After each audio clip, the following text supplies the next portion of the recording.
Bonjour, aujourd'hui nous allons suivre le tutoriel du bracelet nid d'abeille, bracelet de niveau débutant.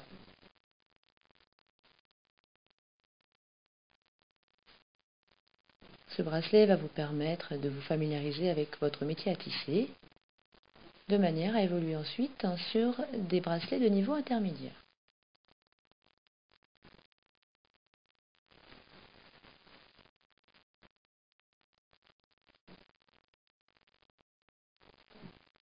Alors, il vous faudra pour le bracelet 8 élastiques bleus, 6 verts, 6 jaunes, 6 oranges, 6 rouges et 6 roses, ainsi qu'un fermoir.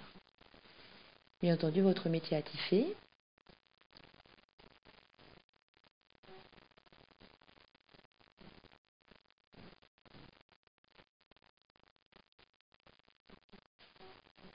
Nous allons tout d'abord placer les élastiques.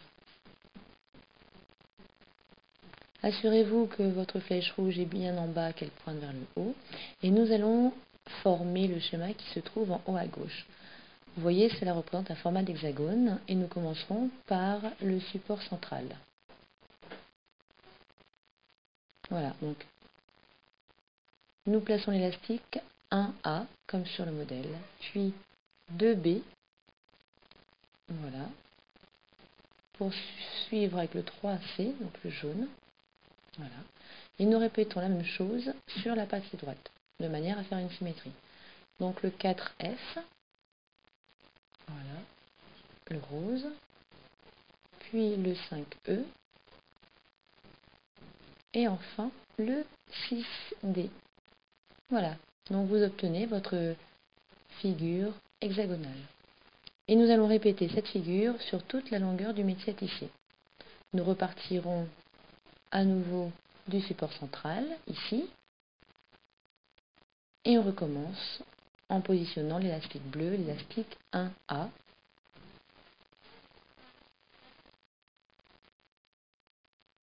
Voilà, comme ceci en diagonale. Puis le 2B, le 3C ensuite qui est l'élastique jaune. Puis on place le 4F.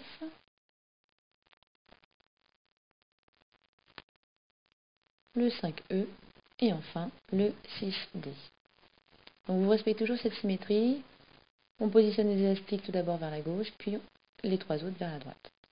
Et cette figure géométrique, vous la reproduisez sur toute la longueur du métier à tisser.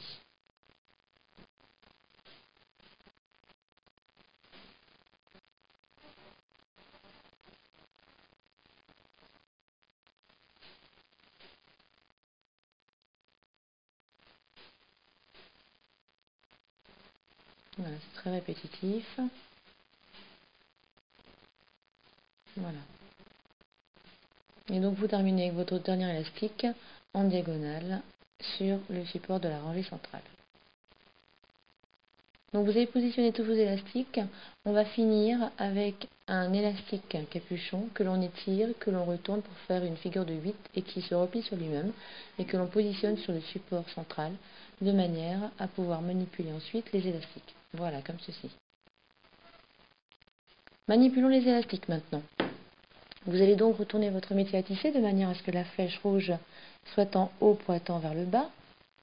Et nous allons commencer à manipuler les élastiques. Assurez-vous auparavant qu'ils soient bien enfoncés, de manière à ce qu'ils ne s'en aillent pas au moment de la manipulation.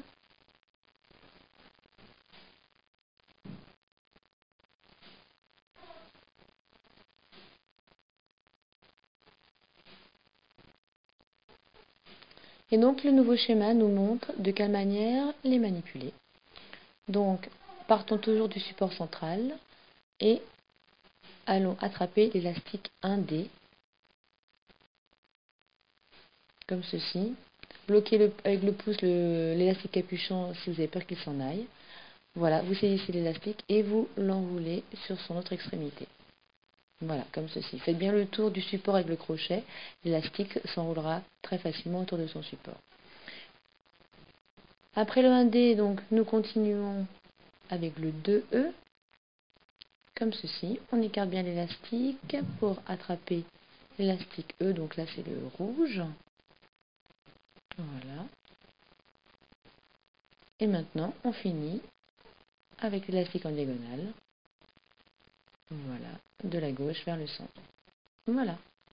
Et vous renouvelez l'opération de manière symétrique vers la droite. Donc vous repartez du centre, vous écartez votre élastique capuchon pour venir saisir l'élastique jaune qui est le 4C et l'enrouler sur le support en avant. Ensuite, vous allez continuer avec l'élastique 5B, donc le vert. Vous écartez bien le jaune du support précédent, vous enroulez bien le vert comme ceci. Et vous terminez avec le 6A, qui est le bleu. Voilà. Et donc cette manipulation des élastiques, vous allez la renouveler sur toute la longueur du métier à tisser. Donc vous repartez du support central, voilà, et vous allez aller attraper l'élastique 1D, comme ceci, l'enlever bien de son support et l'enrouler sur son autre extrémité, de manière à ce qu'il se replie sur lui-même. Et on continue vers l'avant, on va aller chercher l'élastique 2E. Voilà, et enfin l'élastique 3F. Puis on passe sur la partie de droite. On repart du support central, on vient récupérer notre élastique jaune qui est l'élastique 4C. Voilà, on enroule. Puis l'élastique 5B.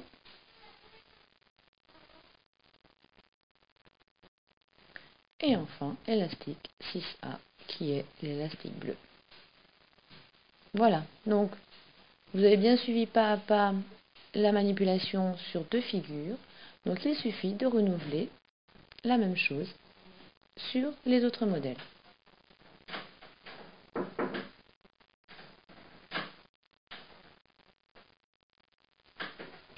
Comme vous pouvez le voir, c'est très facile.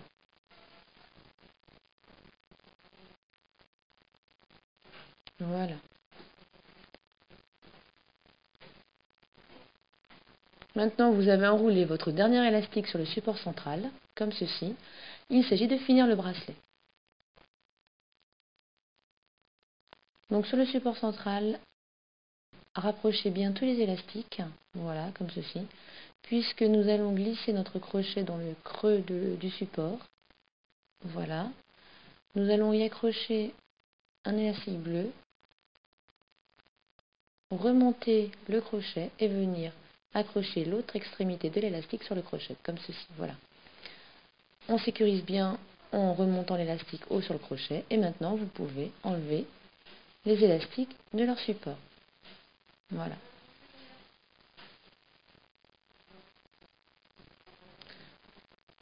Rien de bien difficile, n'hésitez pas à tirer un petit peu dessus pour que ça s'enlève plus facilement. Une fois que donc le bracelet nid d'abeille a été réalisé, il nous faut faire une petite extension. Donc vous reprenez votre métier à tisser, flèche rouge pointant vers le haut, et vous allez venir positionner quelques élastiques, 4, 5, 6, 7 selon la longueur que vous souhaitez. Voilà, vous les positionnez les uns après les autres sur une même rangée. Comme ceci. Voilà.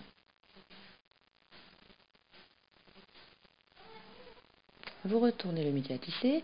Sur le dernier support, vous allez venir accrocher notre élastique capuchon de tout à l'heure. Voilà, vous l'attrapez et vous l'étirez bien, comme ceci, entre les deux supports, de manière à pouvoir venir saisir les élastiques qui vont nous permettre de faire l'extension, comme ceci. Voilà.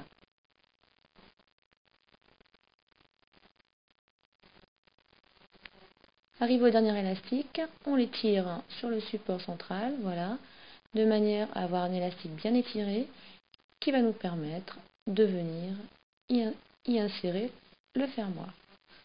Voilà. Assurez-vous que l'élastique est bien dans le fermoir. Maintenant, vous enlevez, voilà, les élastiques de l'extension et vous allez venir accrocher l'autre extrémité de votre bracelet au fermoir. Voilà, là c'est pareil, on étire bien l'élastique de manière à ce qu'on ait un endroit pour y glisser le fermoir, comme ceci, voilà, et vous venez d'obtenir un bracelet nid d'abeille. Bravo. Merci d'avoir suivi le tutoriel et à très bientôt pour une autre vidéo.